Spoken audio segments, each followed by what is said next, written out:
You want to be great, young man? Sure you do. You want to be great, young lady?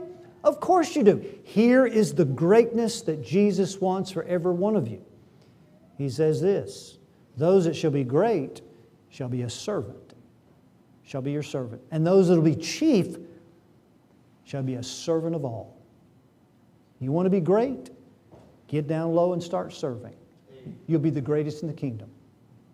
Why did Jesus say that? Because even the Son of Man came not to be ministered or served, but to minister and to serve and to give His life a ransom for many people. Many.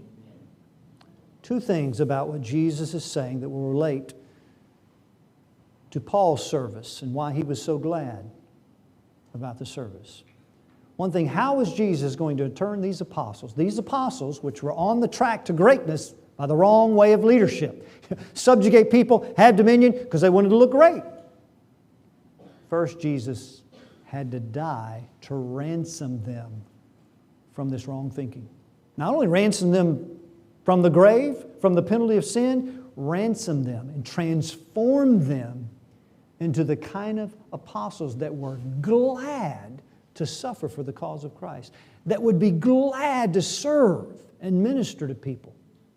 At this moment in Mark 10, that was not going to make them glad at all. But Jesus went and ransomed them to transform the way they thought about serving. But secondly, Jesus is going to transform the way they approach Him and serve Him. Because Jesus said, you really can't minister to me. You can't serve me. I didn't come to be served. So you can't serve Jesus. Say, wait a minute, Paul said over and over at the beginning of every epistle almost, I'm a servant of Jesus Christ. But yet Jesus says, I didn't come for that reason. I didn't come for you to serve me. So there's a way in which Paul and the apostles being transformed and ransomed by the power of the cross, and we are ransomed and transformed the same way, that then you and I can approach Jesus in such a way that we're not serving Him, but we are serving Him, which seems to make no sense. The way that we don't serve Him is that we don't come to Him bringing anything to contribute to who He is. You can't serve Him like that.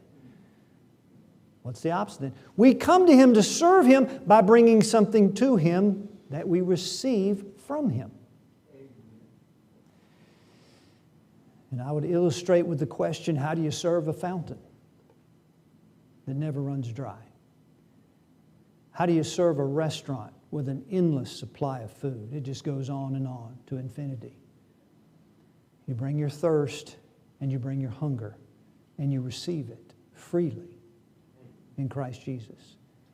And through that reception, you get really glad about an infinite supply of a clear, flowing fountain, gushing up, Jesus says, into everlasting life.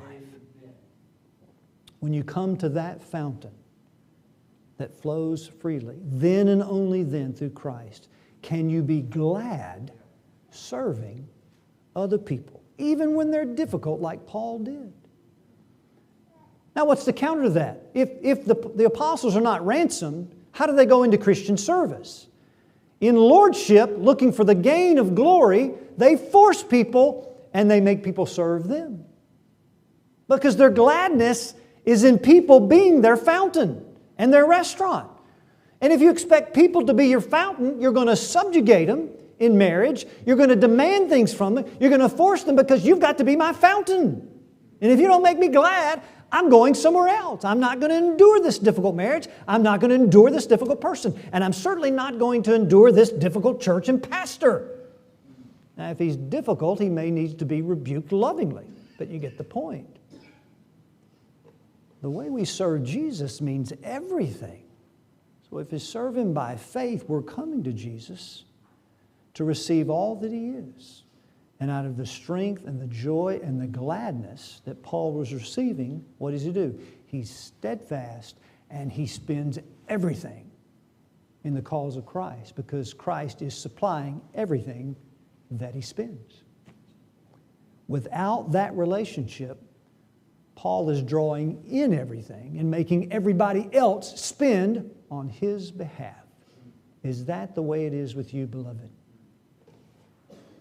Are you demanding every person in your relationship to be your fountain?